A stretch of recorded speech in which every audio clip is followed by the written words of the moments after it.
గుండెల నిండా ప్రేమతో అభివాదం చేస్తా ఉన్నాడు మీ జగన్.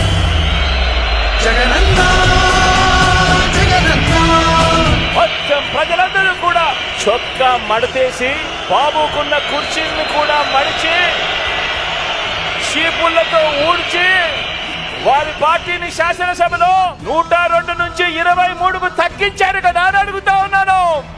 అదే పని మరోసారి చేయడానికి చొక్కాలు మడత వేయడానికి సిద్ధంగా ఉన్నారా?